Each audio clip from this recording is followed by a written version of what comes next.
자, 그래서 기축통화에 대한 얘기가 나와 있는데 혹시 읽어봤으니까 알 거라고 하고 물어보자면 기축통화는 용도가 뭐예요?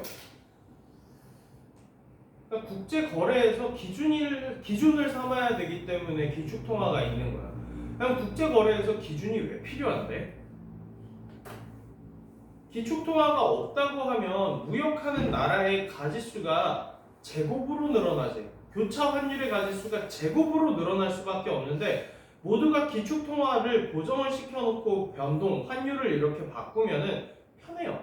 교차 환율의 가짓수가 엄청나게 줄어들게 되는 효과를 기축통화가 만들어낼 수 있단 말이지. 그러면 기축통화가 그러니까 쉽게 얘기해서 설명을 하자면 혹시 이 최근에 해외여행 갔다 온 게 누굴까? 현빈이랑 같이 갔다 왔지? 어디 갔다 왔지? 베트남. 그래서 부모님이 원화를 환전을 해가셔서 베트남 동화로 환전을 하셨을 거란 말이지. 마치 보기에는 그냥 원과 동이 맞트레이드가 된 것처럼 보이지만 그렇지 않아. 여기 사이엔 누가 한번 끼어 들어갔어? 저번에도 얘기를 해줬던 것 같은데 달러가 한번 끼어 들어갔어. 원과 동 사이의 가치를 1대1로 비교하기 시작하게 되면 교차 환율이라는 거거든. 1대1 비교가 너무 가짓수가 많아져. 그래서 우리는 원을 일단 먼저 달러로 바꿔. 그래서 해당하는 달러만큼 뭐를 사오면 돼? 동을 사서 그 달러를 다시 이렇게 넘겨가는 거예요. 이런 식으로 넘겨 왔다 갔다 하는 거예요. 환전도 이렇게 해요.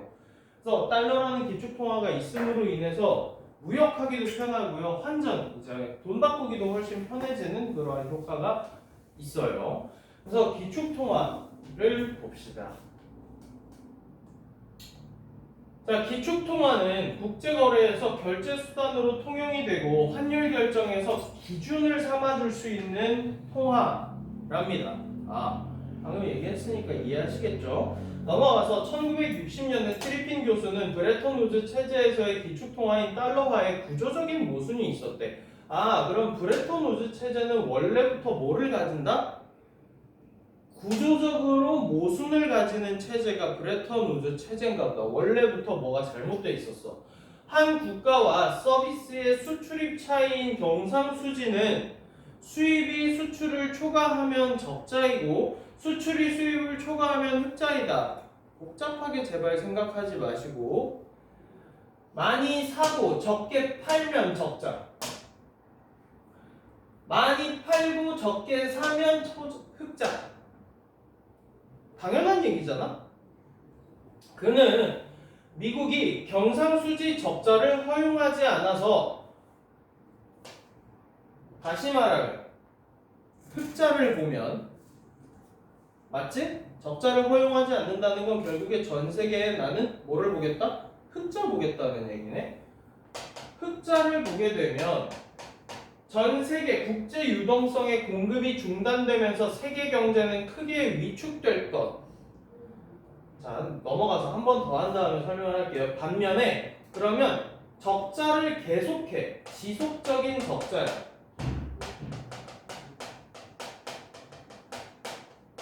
지속적으로 적자를 보면은 당연히 뭐가 많이 풀려? 달러화가 시중에 많이 풀리게 돼. 그래서 준비자산으로서의 신뢰도가 떨어지고 고정환율 제도가 붕괴될 거라고 얘기를 했대요. 자, 그러면 우리가 여기에서 얻어갈 수 있는 하나의 힌트. 브레턴 우즈는 구조적인 모순을 가지고 있다, 맞아? 또 브레턴 우즈 체제는 어떤 환율 제도다? 고정환율 제도다. 자, 지금 트리핀 교수는 언제 얘기했다고? 브레턴 우즈 체제에 대해서 이야기한 거지. 브레턴 우즈 체제는 구조적인 모순을 가지고 있고 이러한 모순 때문에 결국에 어떻게 될 거야? 지금 우리가 하고 있는 이 고정 환율 제도도 무너지게 될 거야 라고 얘기를 했다고. 그러면 어떠한 구조적 모순이야? 자, 쉽게 말해 봅시다. 다시 이제 첫 문단 가지고 얘기를 해볼게요. 자, 기축통화는 모든 국제 거래에서 기준이 되는 통화야. 그렇지? 그러면 자 우리가 여기 있는 친구들이 모두가 하나의 국가라고 생각을 해봅시다. 내가 미국을 할게요. 내가 미국을 해서 자 그러면 여기에서 어디 갔냐? 자 기축통화 뭐래? 브레턴 우즈 체제에서 기축통화가 뭐래? 달러가 기축통화야. 맞지? 자, 기축통화는 누구 돈이야? 달러. 지금 이거 호주 달러 얘기하는 거 아닐 거 아니야? 당연히 어디 달러야? 미국 달러야. 자, 내가 미국인데 나는 기축통화를 내 돈으로 하고 싶어. 왜 그럴까?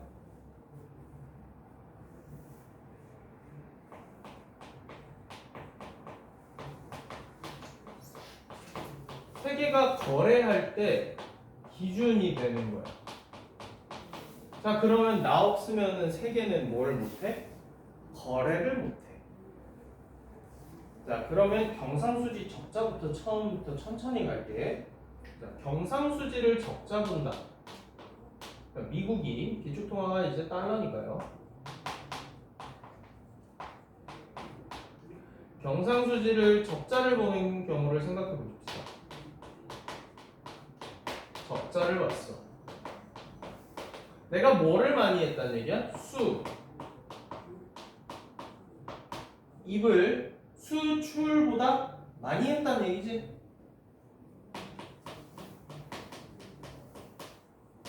이거네.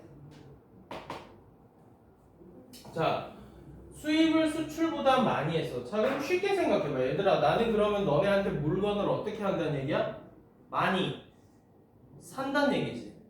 너희가 하나의 국가라고 생각을 해보자. 다 모두가 내가 너네 그러니까 전 세계라고 생각을 하고 니네가 하나의 국가의 이제 뭐 캐릭터라고 생각을 할게요. 그러면 내가 준휘한테 물건을 샀어. 그럼 준휘가 나한테 물건을 판 거잖아. 그럼 나는 그 물건의 가치에 상응하는 뭐를 줘야 돼? 내가 가진 달러를 줘야 되지. 자, 너한테도 내가 물건을 살 거야. 달러 줄 거지. 너한테도 살 거야. 달러 줄 거지. 너한테도 살 거야. 달러 줄 거지. 자, 그러면 내가 수입을 많이 한다라는 얘기는 이거 다시 말하면 전 세계에 달러를 공급을 어떻게 하겠다? 많이 하겠다, 적게 하겠다?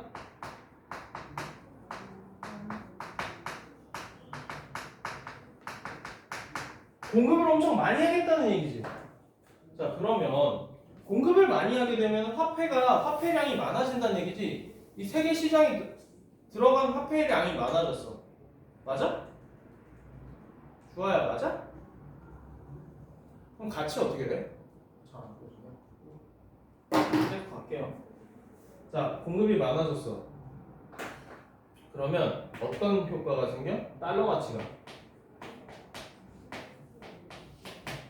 어떻게 되니? 떨어지지. 달러 가치가 떨어져. 달러 가치가 자꾸 떨어지면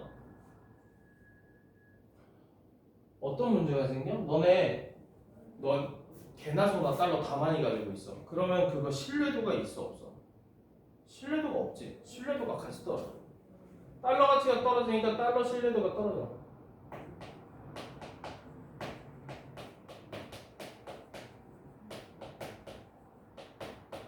달러 신뢰도가 떨어지면 너네 그거 기축통화로서 사용할래? 못 믿는 휴지 조각이 될 가능성이 높은데 그걸 가지고 너네들끼리 무역을 하기에는 부담이 너무 크지? 하고 싶지 않지? 자, 기축통화로서 유지를 할 수가 없게 된다. 따라서 기축통화가 될 수가 없어.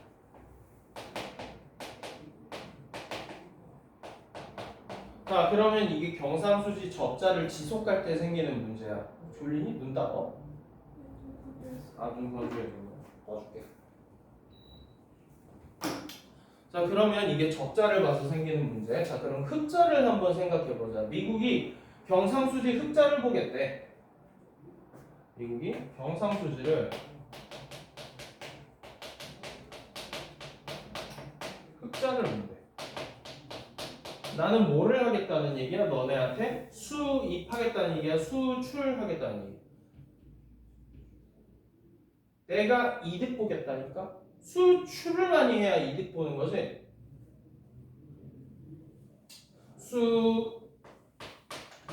수입보다 뭐가 많다고요? 수출이 많아져요. 그쵸? 자, 그러면 내 물건을 너네한테 파는 거네. 그러면 내가 너네한테 물건을 팔면 니네는 나한테 뭐를 갖고 와야 돼?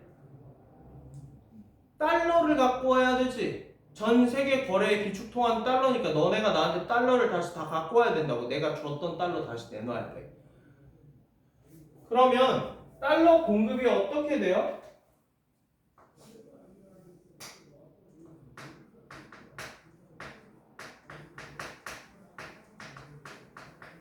달러 공급이 줄어들죠. 전 세계 달러가 다 누구한테 와 있어? 나한테 와 있어. 자, 그럼 니네끼리 무역할 수 있어? 달러 없으면 뭐 못한다고? 거래를 못해. 너네끼리 거래할 때도 뭐를 써야 되는데?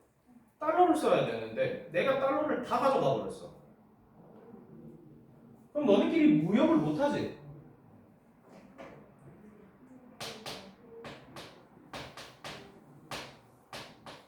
달러 가치는 어떻게 되니?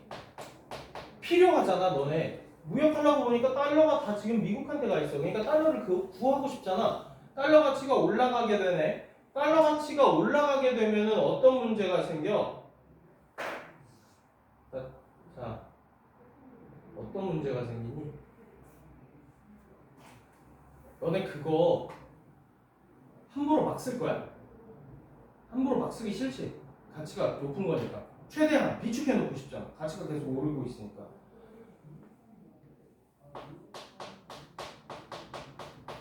얘들아, 돈은 움직일 때 가치가 있어? 그냥 가만히 있을 때 가치가 있어? 얘들아, 돈 좋아하는 이유가 뭐야? 이거를 사용해서 내가 다른 물건을 가지고 올 수 있으니까 돈이 가치가 있는 거 아니야? 그러니까 돈은 항상 사용할 때 가치가 생기는 거야. 그런데 달러의 가치가 너무 높아져 버리니까 전 세계가 거래를 해, 안 해? 거래를 안 해. 그러면 유동성이 움직인다는 뜻이지. 전 세계에 유동성이 어떻게 되니? 떨어져. 맞아? 왜? 가지고 있는 달러가 너무 적어. 그래서 전 세계가 그러면 결국에 거래를 안 하게 되면은 뭐가 돼버려? 경기가 침체되지.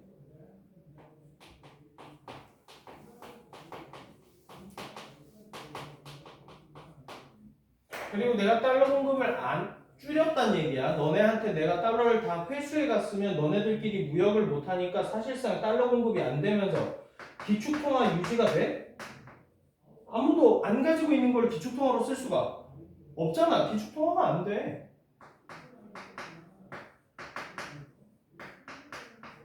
그리고 경기가 침체돼 버려도 아무도 거래를 안 하는데 기축통화가 의미가 없어져 버려. 이래도 기축통화가 유지가 안 돼.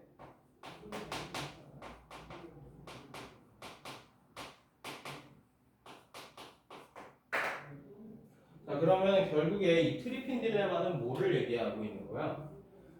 달러의 신뢰도가 낮아져서 기축통화가 안 돼도 문제고, 전 세계 유동성이 줄어들어서 경기가 침체가 와서 기축통화가 안 돼도 문제고, 어찌 됐든 나는 흑자도 못 보고 적자도 못 보는 상황이 돼버렸네.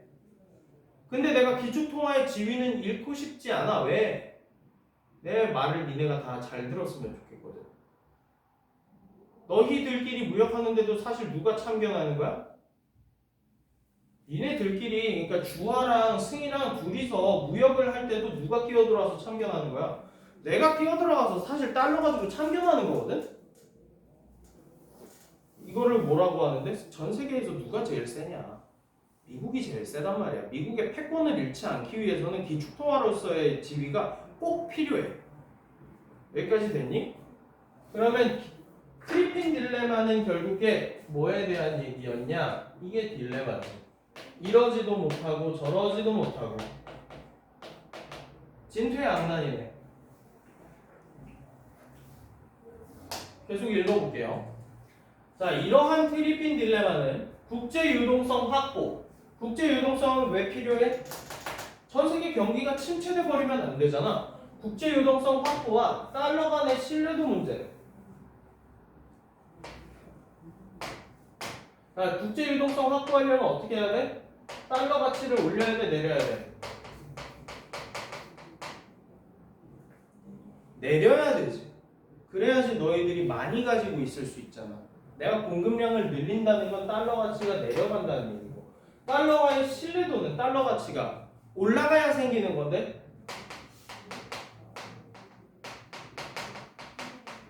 그래서 결국에 딜레마는 뭐 때문에 발생한다고? 이 달러 가치 때문에 발생한다. 이해됐니? 사지 마라. 자, 국제 유동성이란 국제적으로 보편적인 통용력을 가지는 지불 수단을 말하는데 근본이 최대. 자, 그러면은 여기 문장 읽어봐. 이 문장이랑 야, 첫째 문장 읽어봐. 첫 문장 읽어봐. 기축통화는 국제거래의 결제수단으로 통용되고 환율 결정의 기준이 되는 통화이다랑 이거랑 뭐가 달라? 같은 말 아니야? 같은 말이지. 그러면 여기서 이제부터 니네 국제 유동성이라는 단어가 나오면 그거 단어 다 뭘로 바꿔 써야 돼? 기축통화로 바꿔 써야 돼.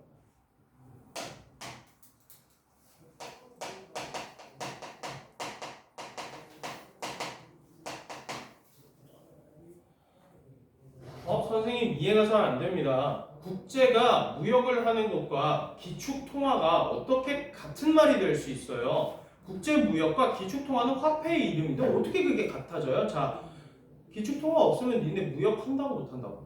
못한다니까. 기축통화가 있어야지만 너희는 무역을 할 수 있어. 따라서 기축통화가 곧 국제유동성의 역할을 하는 거야. 이해됐니? 넘어갈게. 자, 금본위 체제에서는 금이 뭐를 했다고? 국제유동성 나와 있으니까 뭘로 바꾸는 게 편해? 니네 기축통화 역할을 했다고.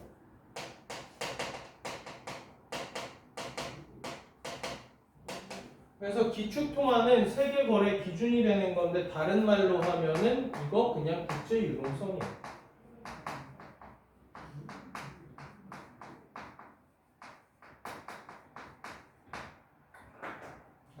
유동성, 그러니까 무역을 거래량, 무역 거래량이라고 생각을 하셔도 되고, 각 국가의 통화 가치는 정해진 양의 금의 가치에 고정되었어. 브레턴 우즈 체제에서는 기축 통화가 달러화니까 각 국가의 돈의 가치는 어디에 고정돼 있었어? 체크한 거 확인하세요. 1문단에 내가 올려줘.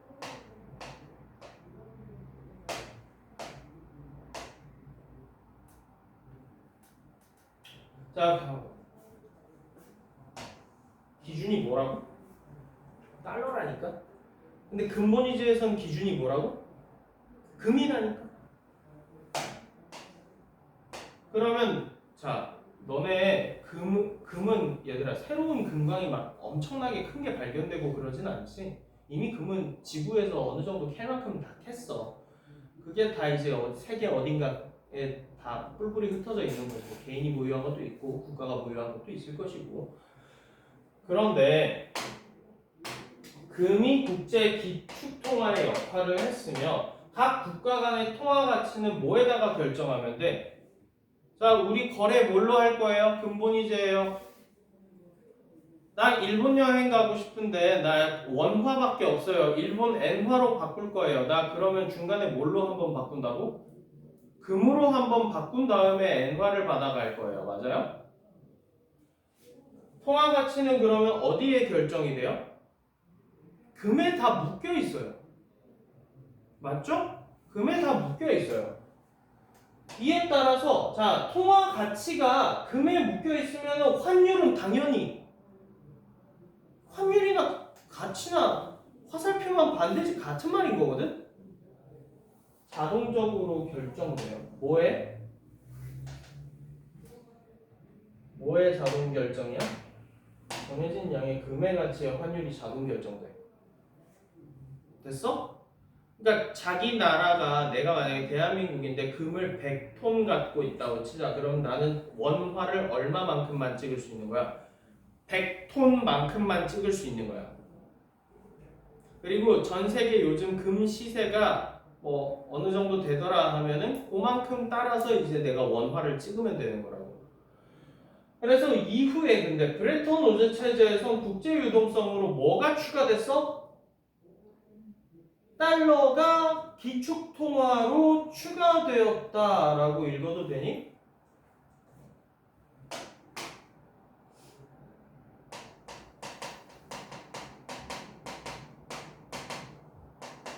기축통화로 달러가 추가돼서 금환본위제가 되었대요. 아, 원래 금본위제였는데 이제 금환본위제로 이렇게 바뀌었구나. 금환본위제를 브레턴 우즈 체제라고 하는구나. 됐어? 그래서 1944년에 성립된 이 체제는 미국 중앙은행의 금 태환 조항에 따라서 금을 1온스 가지고 오면 나는 언제나 뭐를 줘야 돼? 35달러를 줘야 돼. 미국에 금 갖고 오면 미국은 35달러를 무조건 준다요. 35달러를 언제나 맞교환해 줘야 된다는 의무를 지게 했고, 다른 국가들은 달러화에 대한 자국 통화의 가치를 고정했어. 그리고 이런 짓을 했어요. 너희가 금을 가지고 싶으면 무조건 뭘로만 살 수 있다? 달러로만 살 수 있다. 자, 그러면 금환본위제는 원래 금본위제는 이렇게 돼 있는 거지. 금을 가진 미국도 자기 달러를 어디에다 고정해야 돼? 금에다가 자기 돈을 고정해 놔야 되지. 영국도 자기가 어디다가 돈을 고정해 놔야 돼? 돈의 가치를 금에다가 고정해 놔야 되지.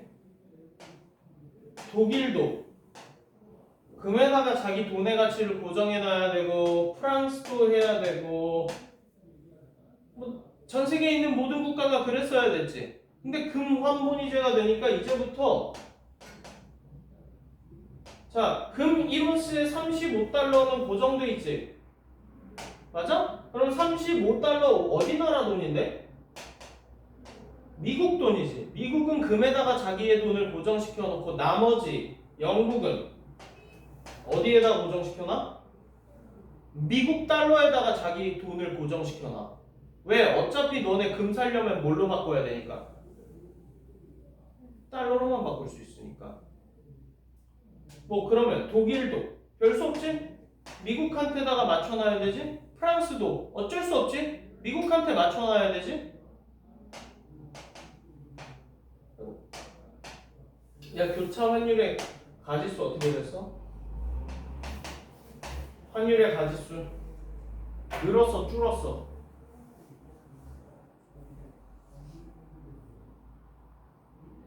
교차 환율의 가지수 늘었어, 줄었어? 줄었어. 왜? 누가 빠졌어? 미국이 빠졌어. 자, 그래서 환율은 경상수지에 구조적인 불균형이 있는 예외적인 경우를 제외하면 1% 내외에서의 변동만을 허용해 줬는데, 이에 따라서 기축통화인 달러화를 제외한 다른 통화들의 환율인 교차 환율은 자동 결정돼요. 자, 뭐가 빠졌다고요? 미국이 빠졌어요. 교차 환율에서.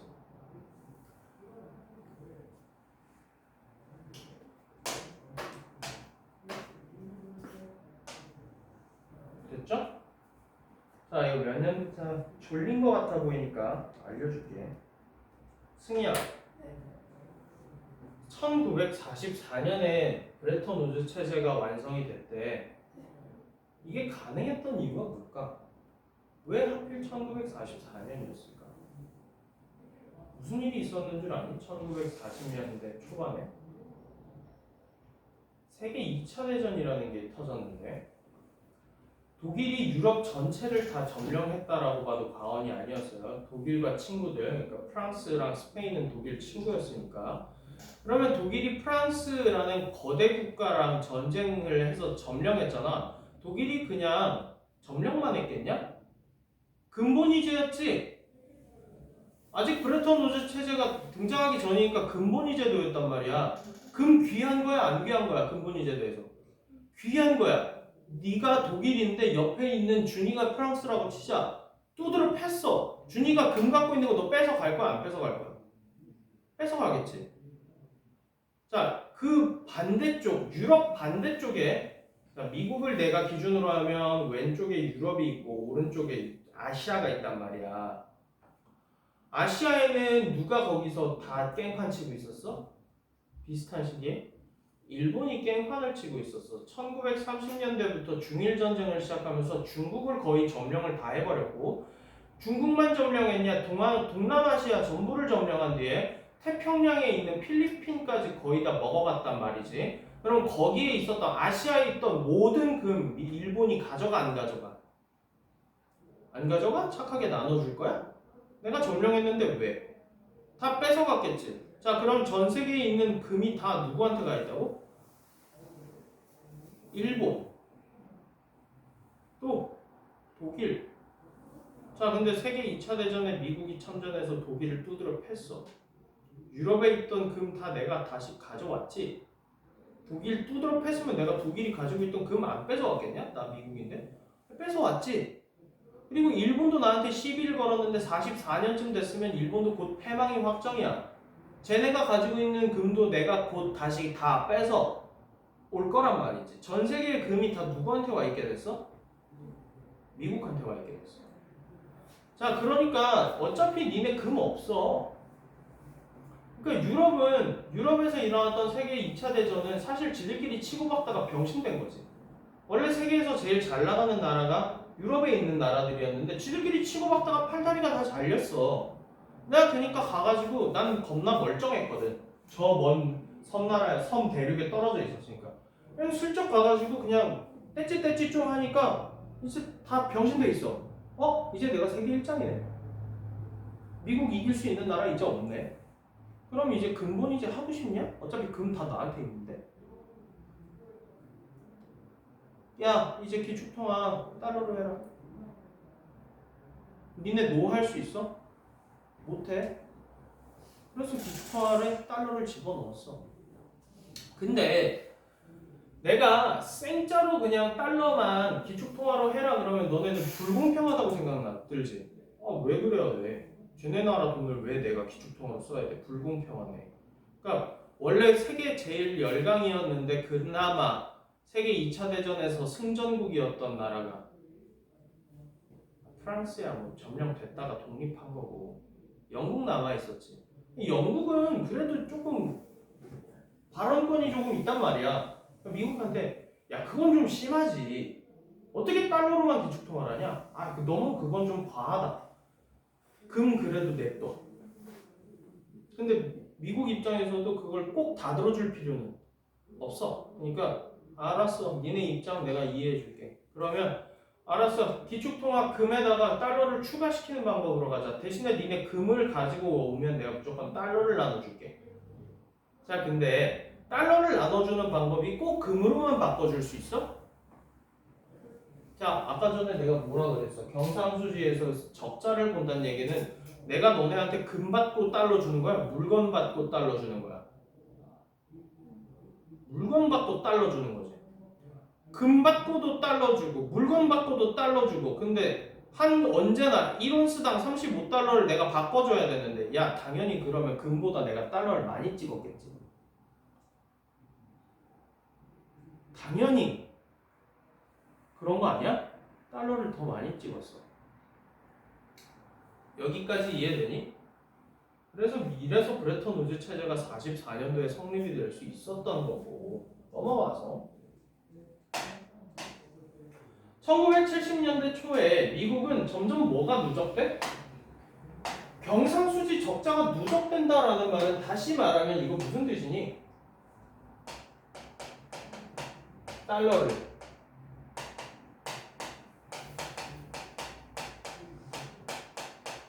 많이 풀었다는 얘기랑 같은 거지. 왜? 적자를 보면은 결국에 수입이 많아지기 때문에 달러화를 세계에다가 많이 공급시켜 놓은 거란 말이야. 이게 너무 많아졌어. 그러니까 점점 뭐가 떨어져? 달러 가치가 떨어지지. 달러 가치가 떨어지니까 또 뭐가 같이 떨어져? 신뢰도가 떨어져 버려. 달러 신뢰도가 떨어지니까 기축통화로서 유지가 되냐 안 되냐? 안 돼. 근데 심지어 뭐가 걸려 있었냐?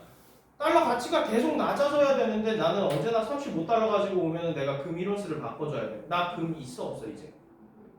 없어. 근데 내가 너네 참 궁금할 거 아니야 니네도. 달러를 니네가 대규모로 가지고 있는 나라라고 쳐보자. 독일, 일본 같은 대미무역 흑자를 봤대. 얘들아 미국의 대상으로 흑자를 많이 봤으면 얘네 달러 많이 갖고 있어 적게 갖고 있어? 많이 갖고 있지. 미국한테 물건 많이 팔았으니까. 근데 네가 가지고 있는 돈 양, 달러 양을 생각해 보니까 얘들아 어차피 금의 양은 전 세계에 얼마만큼이 있는지가 어느 정도 확정이 돼 있어. 아무리 생각해봐도 내가 가진 달러를 다 금으로 바꾸면 미국 금 그 정도 없을 것 같다라는 생각이 들잖아. 이상하지? 그러면 너네들은 뭐 해보고 싶어? 미국한테 가서 금 확인시켜달라고 하고 싶지? 너 진짜로 금 얼마나 갖고 있는지 확인해봐. 까봐 하고 싶잖아. 내가 보여줘야 돼? 내가 보여줄 의무가 있어?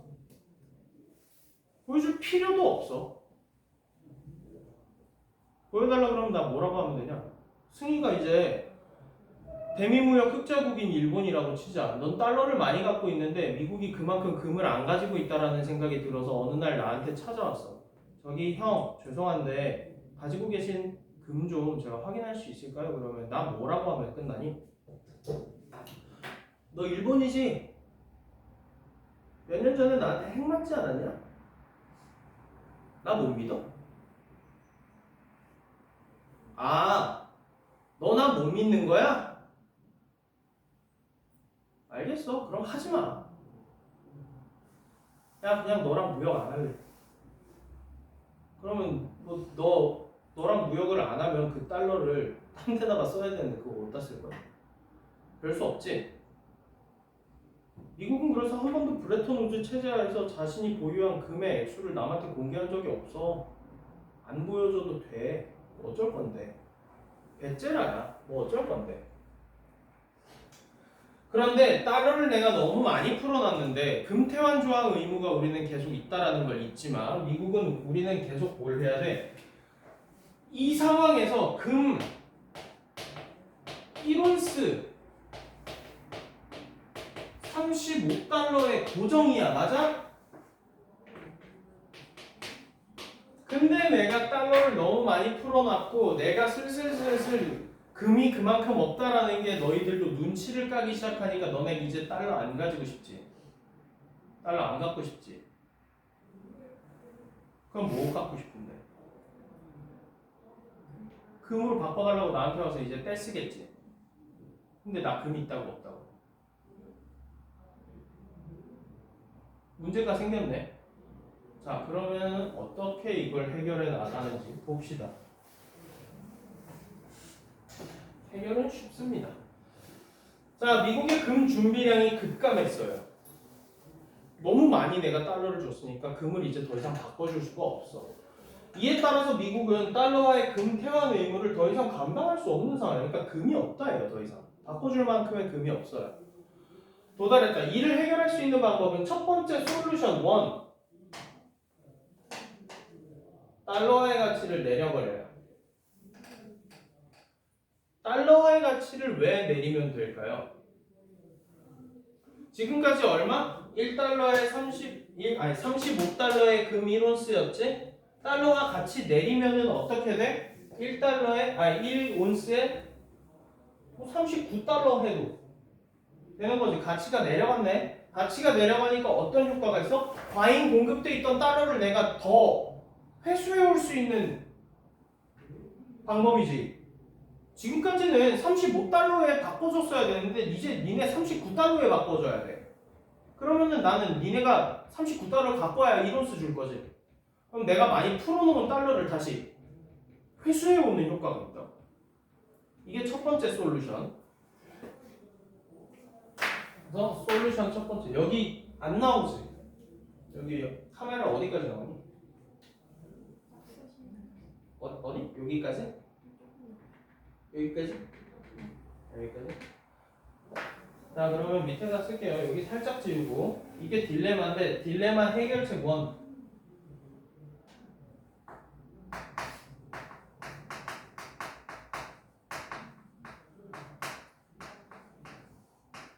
뭐 하면 된다?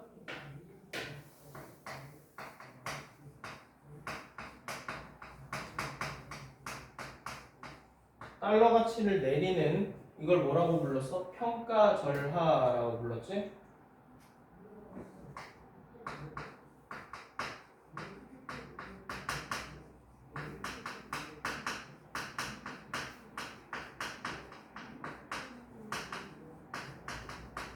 이런 방법이 해결책 첫 번째. 두 번째 해결책. 또는 달러화에 대한 여타국의 통화의 환율을 하락시켰다. 두 번째 해결책.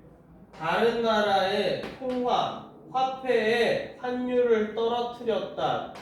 같은 말로 가치를 올리는 평가절상이다. 해결책 두 번째. 뭐 하면 된다고?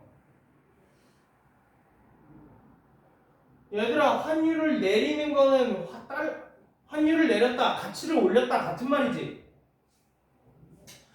내 거는 안 내리고 남의 나라 타국 화폐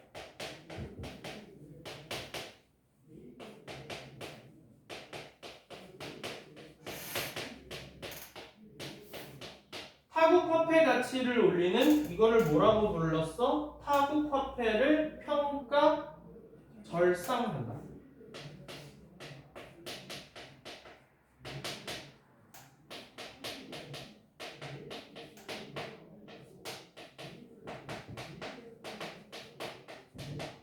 이게 어떻게 솔루션이 될 수 있을까? 얘들아, 환율이라는 건 사실 상대적인 거야. 남의 게 가치가 올라간 거면 당연히 내 거의 가치는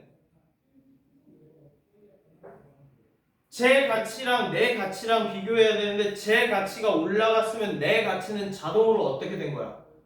떨어진 거지.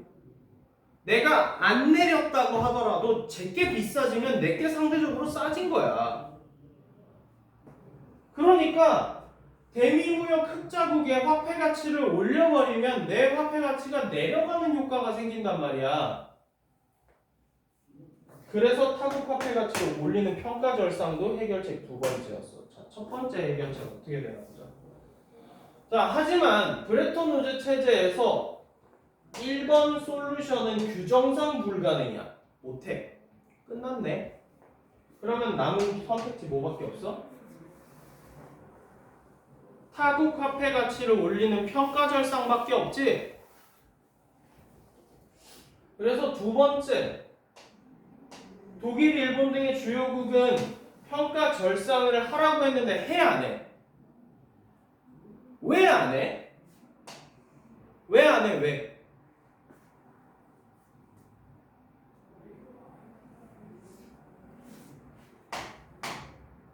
왜 안 해? 생각해봐 빨리. 왜 안 해?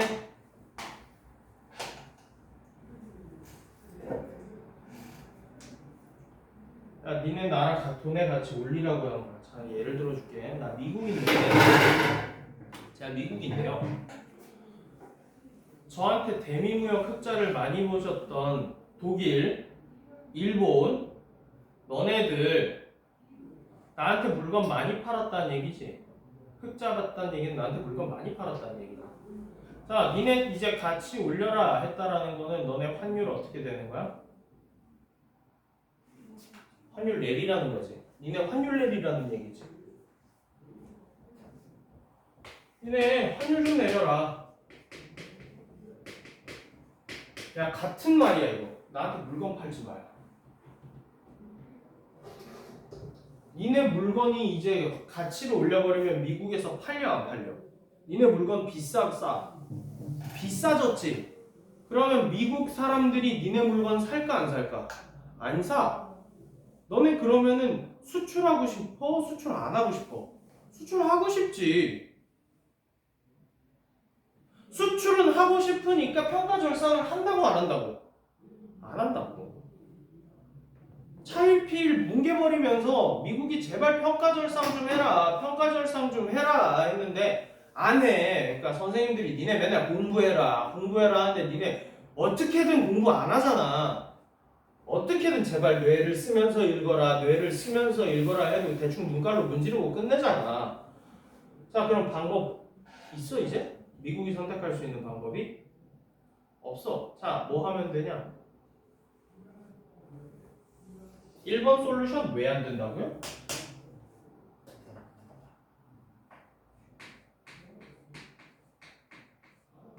자,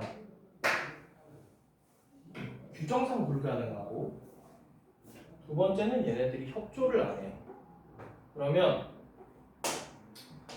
야, 옆에 있는 내가 주학 뭐 그냥 미안해. 그냥 일본이랑 독일이라고 이제 부를게. 이제 일본이랑 독일이 미국이 자꾸 일본 독일을 불러다가 야, 니네 평가절상 좀 해라. 평가절상 좀 해라. 평가절상 좀 해라 하는 거를 너는 실시간으로 보고 있어. 어떨 것 같아? 미국 말은 안 들을 수가 없다라는 거 너희 알 거 아니야. 그러면 쟤네들은 어떻게 됐든 곧 평가를 절상 하지 않을까라는 생각이 들겠지. 자, 평가가 절상된다. 니네 용어로 해줄게. 니네 가치가 곧 떡상할 거라는 예상이 이미 기정사실화돼 있어. 독일, 일본의 화폐가 곧 떡상할 거라는 거를 너도 알고 너도 알았어. 얘네 나라 돈 갖고 싶어 안 갖고 싶어? 갖고 싶지. 네가 가지고 있는 돈 다 뭘로 바꿀 거야? 너네 나라 돈을 달러로 바꿀 거야? 마르크와 엔화로 바꿀 거야? 마르크와 엔화로 바꾸겠지. 왜? 내가 달러화를 가진 나라인데 달러화 가진 나라가 자꾸 쟤네 보고 평가 절상하라고 하는 걸 보니까 얘는 곧 평가가 절하될 거라는 게 대충 보인단 말이지. 그러면 니네가 가지고 있는 달러, 니네가 가지고 있던 금, 니네가 가지고 있던 원래 니네 화폐 전부 다 뭘로 바꾸고 싶어? 엔화, 마르크화로 바꾸고 싶지. 엔화, 마르크화로 바꿨어. 그래서 이제 전 세계 놈들이 나한테 엔화, 마르크화 가지고 와서 나한테 뭐 해달라는 거야? 금으로 바꿔달래. 이미 난 금이 없는데. 자, 어떻게 할까? 배를 째요. 안 합니다. 그래서 이러한 상황, 이 상황이 뭔데? 미국이 계속 딜레마를 보고 있는 이 트리핀 딜레마 상황이 유지가 안 될 것 같고 대미무역 흑자국인 독일과 일본에 대해서 미국이 자꾸 환율 압력을 넣어. 환율 내려라, 환율 내려라, 같이 올려라, 같이 올려라 압력을 넣는 거를 보니까 독일의 마르크화와 엔화가 곧 떡상할 거라는 예상으로 투기적인 수요가 막 붙어. 결국에 나는 환율이 바뀔 거라는 걸 이제 나도 어쩔 수가 없지. 환율 변동 압력이 계속 커지는 거지. 쟤네들 가치가 올라갈 거라는 게 이제 눈에 보여. 자, 근데 니네들 돈의 가치 어디다 고정시켜놨다고? 달러에다가 고정시켜놨는데 내가 자꾸 올리라고 하는 거지. 이거 상황 유지돼 안 돼? 상황 유지 안 돼, 이거. 그래서 이러한 상황에서 각국은 보유한 달러를 대규모로 뭘로 바꿔줬으면 좋겠어? 이제 달러 못 믿어. 이제 니는 달러 못 믿어. 자, 근데 지금 하나 기축통화 남은 거 하나 있어. 뭐? 금. 달러는 못 믿겠고 금으로 바꾸고 싶지. 이제 근데 금 다 누구한테 있다고? 니네가 알고 있는 공식적인 사실로서 미국이 금을 대량으로 갖고 있다인 거지. 나한테 와서 이제 금 바꿔달래. 금으로. 나 열받아 안 받아? 성질나지? 그래서 어떻게 했다고? 안 해. 하지 말자 그냥. 하기 싫어. 안 해. 에이씨 안 해. 하고 그냥 배째어요. 그게 닉슨 쇼크예요. 자, 근데 지금 기축통화 뭐예요? 자, 2025년 현재 기축통화 뭡니까? 없어요? 기축통화? 달러가 기축통화인데? 지금 왜 계속 달러를 기축통화로 쓰고 있는지 이상하지 않아? 야, 미국은 자기네들이 44년도에 이렇게 금태환 의무를 지가 지정해놓고 71년도에 그냥 배를 째버리는 믿을 수가 없는 나라야. 근데 니네 지금도 미국 돈으로 거래한다고. 왜 그럴까? 이제 설명이 나와요. 그러나 붕괴된 이후에도 달러화가 기축통화 역할을 계속 하고 있는데 그 이유론 규모의 경제라는 거를 생각할 수가 있대. 자, 너희 이미 달러 많이 갖고 있는 상태지. 금태환 업무가 없어진 것 뿐이잖아. 달러를 이미 많이 가지고 있는 상태에서 그리고 미국 안 믿을 거야? 나 안 믿을 수 있어? 대놓고 미국한테 너 못 믿겠어 그러면은 뭘 맞을지 몰라. 무슨 짓을 당할지 몰라 미국한테. 그래서 미국보다 군사력이 센 나라가 있어요? 아마 하기 싫으면 하지 말든가 하고 나서 두드려 맞을 수도 있잖아. 그리고 어차피 니네 달러화로 거래를 하던 게 이제 익숙해졌지. 그러니까 이미 달러를 원래 하고 있었으니까 그냥 가는 거예요. 그게 규모의 경제. 하던 대로 하는 게 편해요. 그래서 세계 모든 국가에서 어떠한 기축통화도 없이 각각의 다른 통화가 사용되는 경우, 쉽게 말해서는 뭐가 없는 경우? 기축통화가 없는 경우.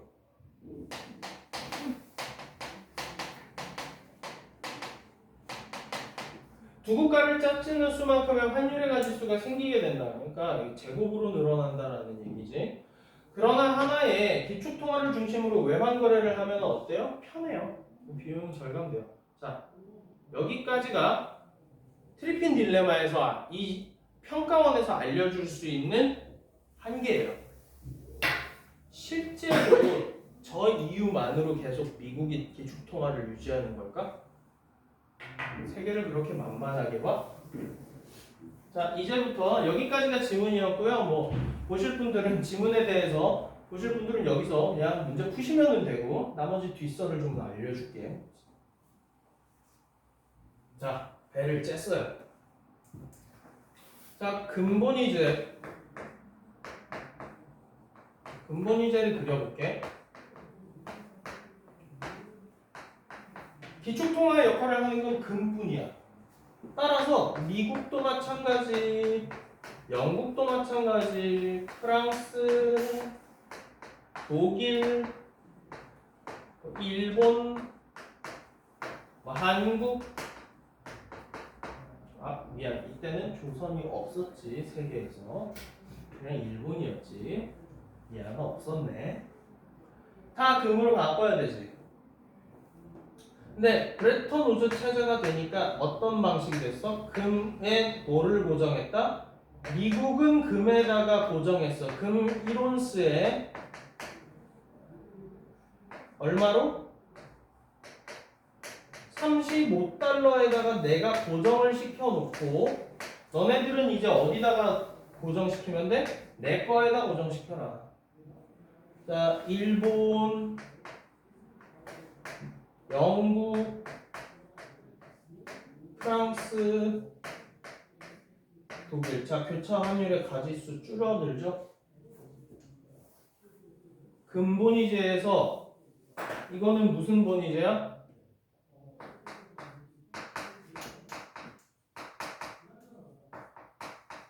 금환본이제지? 다른 말로 브레턴 우즈 체제인 거고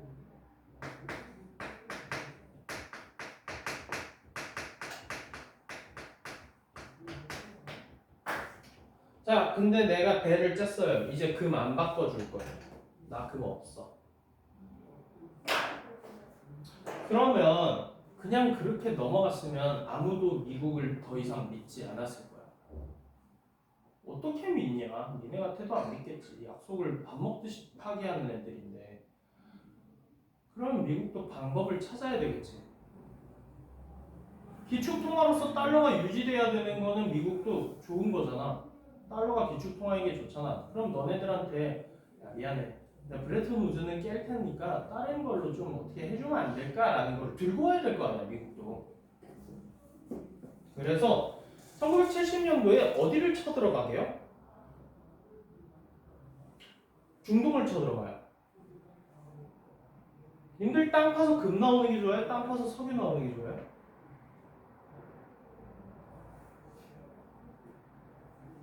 그럼 혜빈이한테 물어보자. 혜빈아, 주택 살잖아. 막 집에서 소꿉놀이를 하면서 땅을 팠는데 금 한 돈이 나오는 게 좋아? 석유가 펑펑 터지는 게 좋아? 석유가 펑펑 터지는 게 훨씬 좋아. 검은 황금이라고 부르지 않아? 석유를? 그래서 미국이 시방쾅 하고 그때 석유가 제일 많이 나오는 중동을 쳐들어가요. 자, 그래서 그때 당시에 이란이라는 나라는 원래 인구가 많아. 8천만 명이 넘어, 이란이라는 나라는. 그리고 뭐 이스라엘 막 있고 막 걔네 맨날 전쟁 나고 맨날 뭐 위험하잖아. 언제든 전쟁이 나도 안 이상한 동네라고. 이라크도 옛날에 미국이 조업하기 전까지는 전 세계 군사력 4위의 나라였어요. 근데 그 옆에 전 세계 산유국 1위가 하나가 붙어 있었어. 옛날 산유국 1위. 사우디아라비아가 붙어 있었거든. 그러니까 사우디아라비아한테 가요, 미국. 네 옆에 이란이라는 애가 있고 전 세계 군사력 4위인 이라크라는 애가 있더라. 근데 너가 기름이 그렇게 많이 난다며? 안 무서워? 좀 있으면 이란이랑 이라크가 치고 들어와서 네가 가진 석유 다 뺏어갈 것 같은데? 안 무섭니? 무섭다고 했겠지? 자, 그럼 우리 거래를 하자. 누가 사우디아라비아 너를 건드리면 내가 걔네들을 죽여버릴게. 석기시대로 돌려놓을게. 대신에 너는 뭘 해줬으면 좋겠니? 네가 가지는, 네가 생산하는 석유는 무조건 뭘로만 거래해줘? 달러로만 거래해줘. 자, 석유 없으면 나라 굴러가요? 운전도 못해요. 기름도 생산 못해요. 니네 지금 입고 있는 폴리에스테르도 제작을 못해요. 다 석유로 만들어지는 거란 말이야. 그래서 미국이 이렇게 해서 해놨어. 자, 달러가 기축통화인데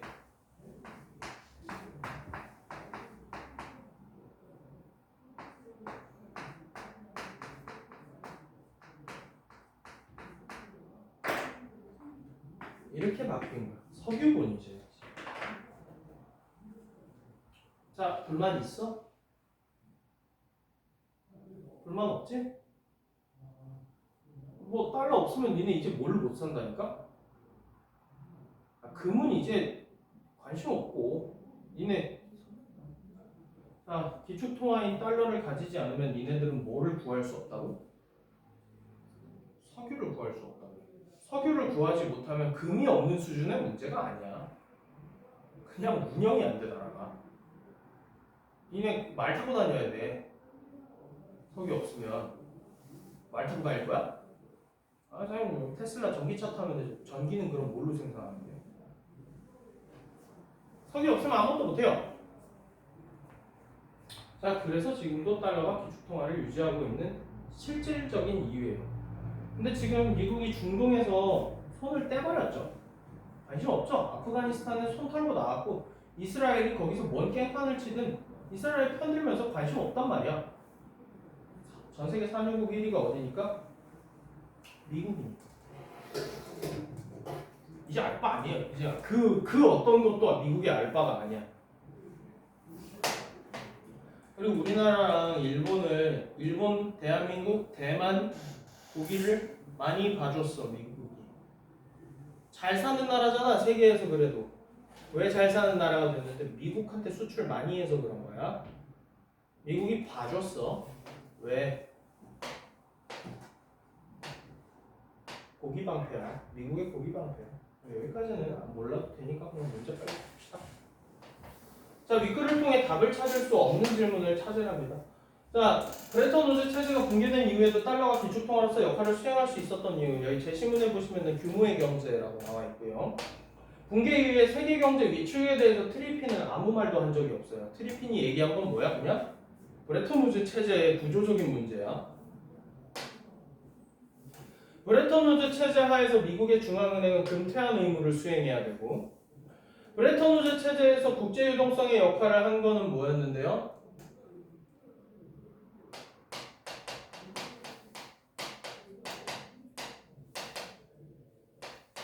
금과 달러. 브레턴 우즈 체제에서 달러의 신뢰도 하락의 원인은 무엇인데요?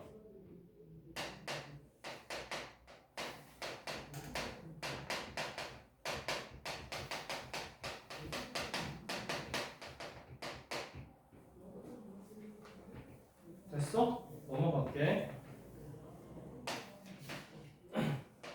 윗글을 바탕으로 추론한 내용으로 적절하지 않은 것을 찾으랍니다. 닉슨 쇼크가 단행된 이후에 일단 미국이 배째어요. 이제 금에다가 달러를 고정시키지 않아도 돼. 달러와의 고평가 문제를 해결할 수 있는 달러와의 평가절하가 가능해졌어요. 브레턴 우즈 체제가 붕괴했으면 달러 가치 내려도 상관없지? 브레턴 우즈 체제에서 마르크화와 엔화의 투기적인 수요가 증가한 것은 마르크화 엔화가 떡상할 것을 예상했기 때문이다. 금의 생산량의 증가를 통한 국제 유동성의 증가는 트리핀 딜레마 상황을 완화하는 한 가지 방법이 될 수 있다. 자, 브레턴 우즈 체제에서 갑자기 금광이 대규모로 발견돼서 1000톤의 금이 발견됐어. 그러면 금 자체가 많아졌으니까 달러화가 과잉 공급된 거를 그냥 금으로 바꿔도 상관없잖아. 그럼 브레턴 우즈 체제가 계속 지속돼도 상관이 없는 거예요.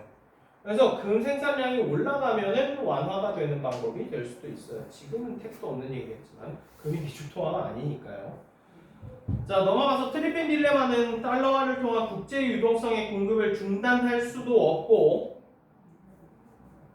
왜 못하는데?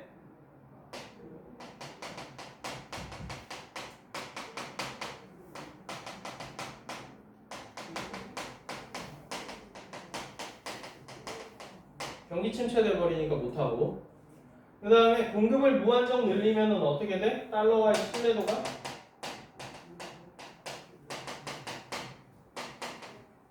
떨어지는 상황을 말한다.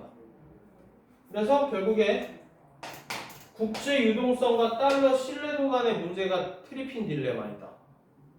이거 그대로 써져 있었다, 본문에. 말만 바꾼 거예요. 말만 바꾼 거야.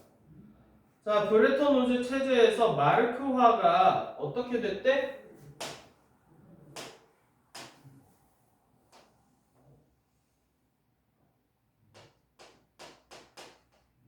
가치가 어떻게 됐대? 마르크화 가치가. 평가절상이 뭐라 그랬는데? 빨리 찾아. 어버버버 하지 말고 빨리 뇌를 써봐요. 평가절상이 뭐래? 솔루션 2번 보세요. 솔루션 2번. 여타국의 통화의 가치를 올리는, 환율을 내리는 평가절상. 마르크화의 가치를 어떻게 하면 평가절상? 올리면 평가절상인데, 가치가 오르면 살 수 있는 금의 양이 감소해요? 증가해요? 바보도 아니고 가치가 올랐으면 당연히 더 많이 사야지. 수 있어야지. 감소하지 않겠지. 있잖아요. 그 당해 오답률 78%예요.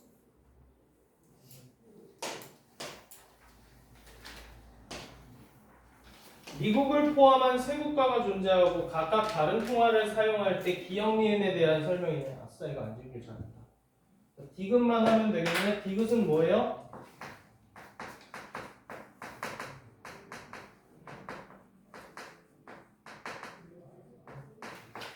기축통화가 없는 상태가 디귿이고, 이게 기억이고, 이게 니은이네.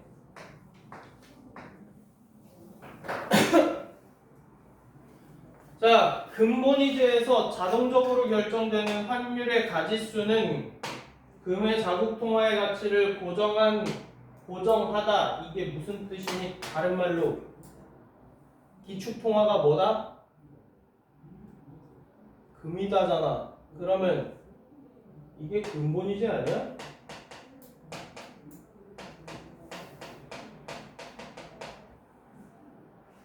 그러면 근본이제에서 자동적으로 결정되는 환율의 가지수는 근본이제를 보다 하나 적다야?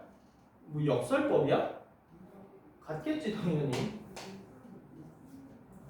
자, 브레턴 우즈 체제가 붕괴된 이후에도 달러가 기축통화라면 브레턴 우즈 체제에 비해서 교차 환율의 가지수가 적어진다. 자, 달러화가 옅은 기축통화예요. 그치? 그러면 그냥 똑같아. 적어져.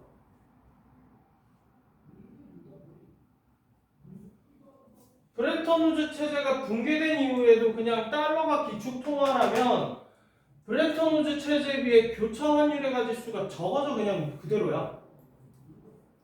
그냥 그대로지. 미국이 기축통화인데 그냥 그대로지. 자, 기축통화가 없는 상태에서 국가수가 하나 증가할 때마다 환율의 전체 가지수가 하나씩 증가해 무역하는 국가수만큼 증가해.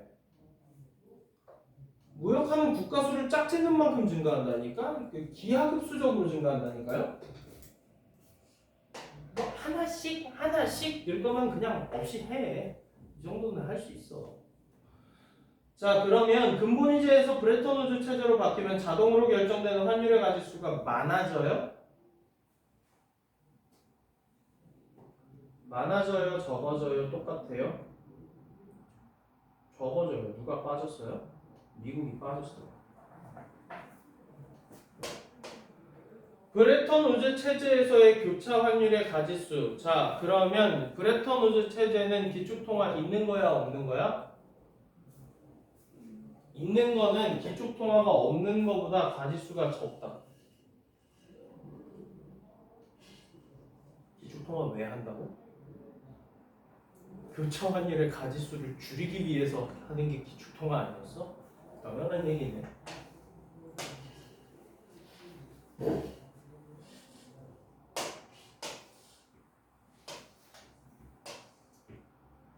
자, 이거 실제로 이랬습니다.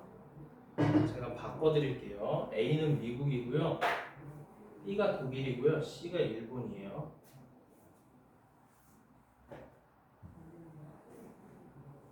자, 그래서 브레턴 우즈 체제가 그래서 붕괴했어요. 그 다음에 두 차례 석유 가격이 급등했대. 자, 님들 이제 저번에 했던 거 기억하나 보자. 석유 가격 오르면 원자재 가격 상승하는 거죠. 원자재 가격이 상승하면 생산 비용이 늘어나요. 생산 비용이 늘어나면 물가가 올라가요. 맞아요?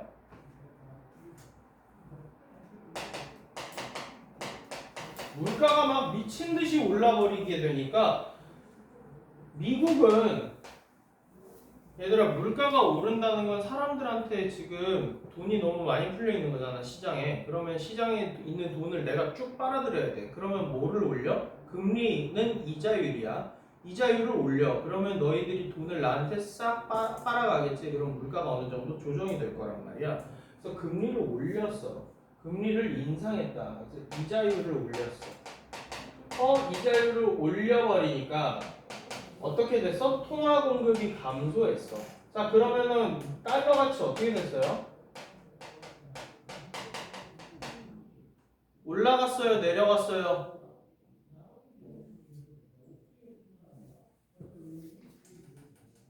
가치와 이자율은 같이 가는 거 아니었냐? 공급이 감소하면 가치가 올라가 내려가?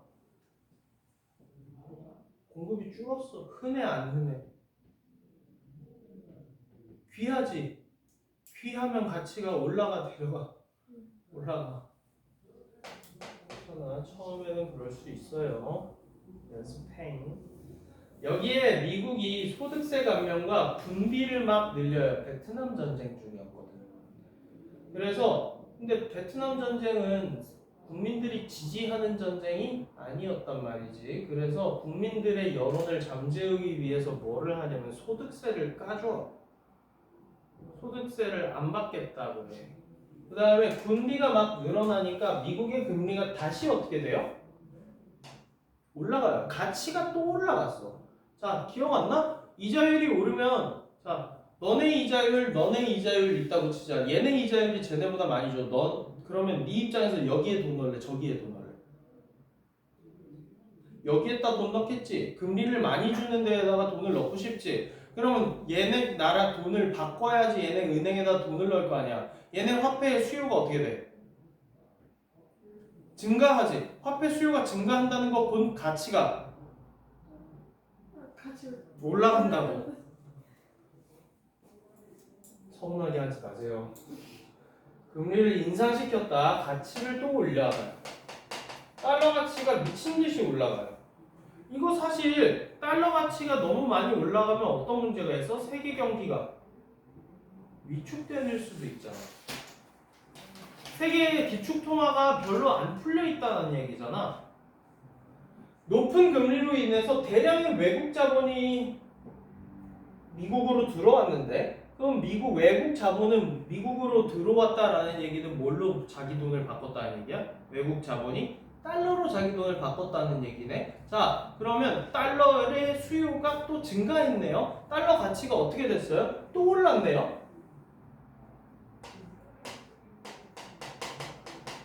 자, 이러한 상황이 뭐야?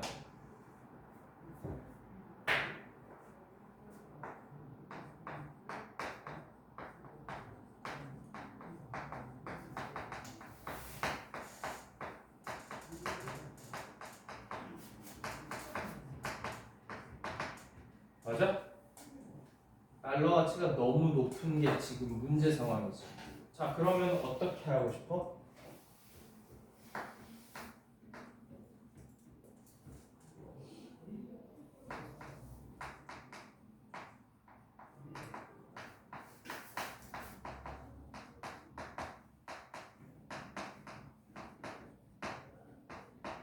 달러의 가치를 절하하고 싶겠지. 그러면 내가 돈을 많이 찍어내는 방법도 있을 텐데, 근데 나 전쟁 중이라서 그걸 함부로 하면 물가가 이미 물가 올랐는데 내가 함부로 통화 공급을 늘리면 물가 더 오르지. 인플레이션 터질 거 아니야. 그래서 내가 함부로 통화 공급을 늘릴 수는 없어. 달러 가치를 절하하고 싶은데 하는 방법은 통화 공급을 증가시켜.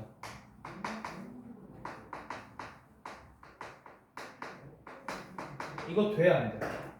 이거 이렇게 되면 물가가 가뜩이나 올라가 있는데 내가 통화 공급량 올려버리면 물가 더 오르겠지. 내가 이거는 그럼 선택을 할 수가 없어. 자, 두 번째 방법. 이거 지금 트리핀 딜레마 상황이랑 같냐 다르냐? 같네. 두 번째 방법은 뭐밖에 없어? 대미무역 흑자국이었던 타국의 화폐 가치를 절상시키는 방법이 있잖아.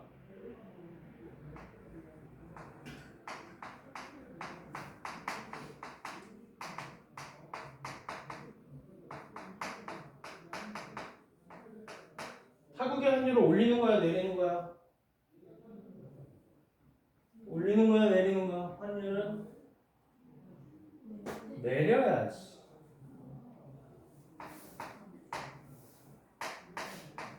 가치는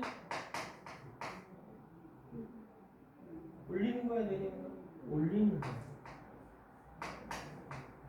자, 그러면 2번 솔루션을 아까 전에 브레턴 우즈 체제에서 내가 하라고 했는데 안 했단 말이지, 이놈들이. 그래서 국제 합의를 주도하여서 서로 교역하며 각각 다른 통화를 사용하는 세 국가 ABC는 외환시장에 대한 개입을 합의했대요. 이로 인해서 A국 통화에 대한 B국 통화, C국 통화의 환율은 50%, 30% 하락했다. 가치를 올렸다는 얘기야. B국, C국이. 뭐 시간 약간 여유가 있어서 알려줄게. 그래서 아까 전에 브레턴 우즈 체제할 때 너 일본, 너 미국, 아니 너 독일 했는데 내가 너한테 같이 올리라 그랬는데 니네가 안 해가지고 내가 배를 쬐잖아. 내가 닉슨 쇼크를 단행했잖아. 너네 이미 나한테 한 번 찍혔지. 내가 한 번 더 이거 하자고 하는데 니네 또 노 할 수 있을 것 같아? 그럼 진짜 내가 무슨 짓을 할지도 모르는데 한 번 이미 찍혔는데 두 번 하자고 했는데 노 하기는 쉽지 않단 말이야 미국한테. 그래서 니네들도 오케이 해요. 알았어요? 평가 절상하겠습니다. 합니다. 이걸 플라자 합의라고 하고요. 미국 플라자 호텔에서 일본 수상이랑 독일 수상 불러다가 놓고 협박해요. 진짜 총 들고 협박해요. 그래서 어떻게 했냐? 자, A국은 금리 움직였어요? A국의 통화 가치는 움직였어요? 안 움직였어요? A국은 움직인 게 없어. 그대로야. 근데 B국의 통화 가치를 50만큼 올려놓고 C국의 통화 가치를 30만큼 올려놓은 거지? 여기서부터 시작하면 됩니다. 자, A국의 금리 인상과 통화 공급의 감소로 인해서 A국 통화의 신뢰도가 낮아져요? 올라가요? 올라가지.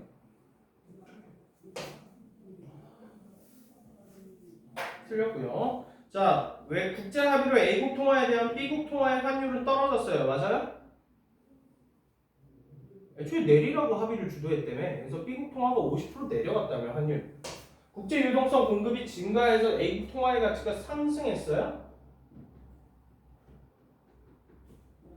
상승했어요?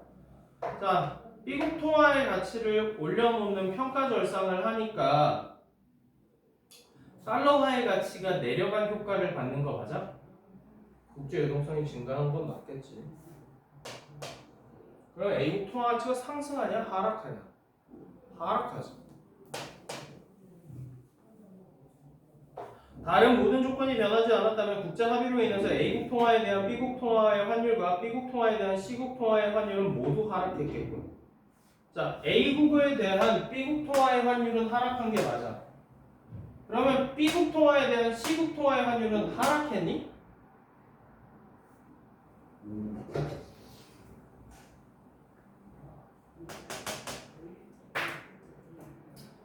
자, B국이 얼마만큼 가치가 올라갔다고? 50만큼 올라갔고 얘가 30만큼 올라갔어. 그러면 얘가 봤을 때 얘는 환율이 올랐을까 내렸을까? 나는 가치가 50만큼 떨어졌어. 나 환율이 50만큼 떨어졌어. 근데 얘는 30밖에 안 떨어졌어. 그러면 내가 여기에서 여기를 쳐다보고 있는데 올라갔냐 내려갔냐? 올라갔냐 내려갔냐? 올라갔잖아. 내가 더 무덤을 깊게 파니까 얘가 덜 나보다 위에 있는 것처럼 보일 거 아니야. 내 환율이 저기 처박혀 있으니까 저 새끼 환율이 높아 보인다고. 기축통화가 어딘데? 여기잖아. 이해되니? 그러면 모두 하락이에요. B국 통화에 대한 C국의 환율은 상승이에요. B국 통화에 대한 C국의 환율은 상승이에요. 다른 모든 조건이 변하지 않았다면 국제 합의로 인해서 A국 통화에 대한 B국 통화, C국 통화의 환율이 하락했어요. 여기까지 맞지? B국에 대한 C국의 경상수지는 개선되었다. 자, 이게 무슨 말이야? B국에 대한 C국의 경상수지가 개선되었다?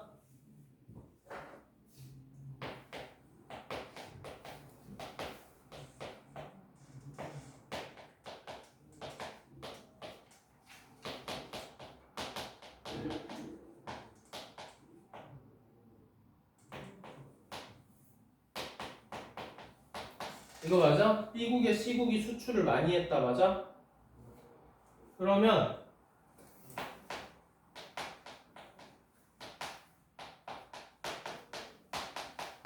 B국에서 봤을 때 C국의 물건이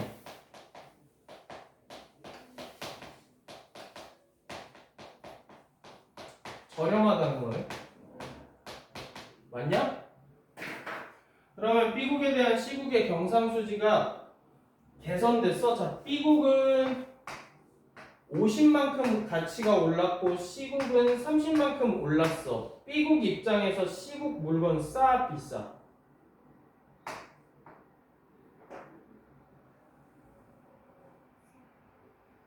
싸지. 나는 50만큼 가치가 올랐고 이 새끼는 30밖에 안 올랐어. 그러니까 내가 봤을 때 이 새끼 물건 싸단 말이야. 그러면은 B국은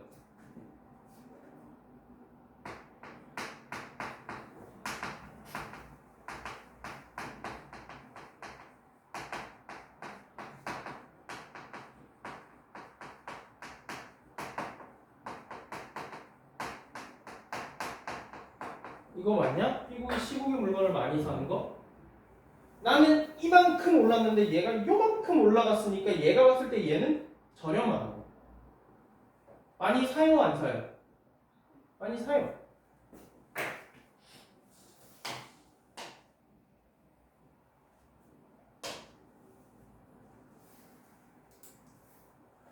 자, 다른 모든 조건이 변하지 않았다면 A국의 소득세 감면과 군비 증대로 인한 A국의 경상수지가 악화되며 자, A국의 가치가 올라갔죠. A국 가치가 올라갔으니까 A국 물건 다른 나라들한테 비싸요 안 비싸요? 비싸요. 경상수지 악화됐겠죠. 그 완화 방안 중에 하나는 A국 통화에 대한 B국의 통화 환율을 상승시켜요. 그러면 B국 통화 가치를 어떻게 하겠다는 얘기야? B국 가치를 내려주겠다는 얘기지. 그럼 G는 상대적으로 어떻게 되는 건데? B국 통화 가치를 내리면 어떤 효과가 와? A국 통화 가치가 올라가는 효과가 와버리잖아. 그러면은 경상수지가 더 악화되는 거 아니야? 상승시키는 거야? 하락시키는 거야? 하락시키는 거지. 통화 가치를 상승시켜야 돼. 그 환율은 하락시켜야 되고 가치는 상승시켜야 돼. 됐죠? 그래서 이렇게 해서 트리핀 딜레마 질문이 끝났습니다.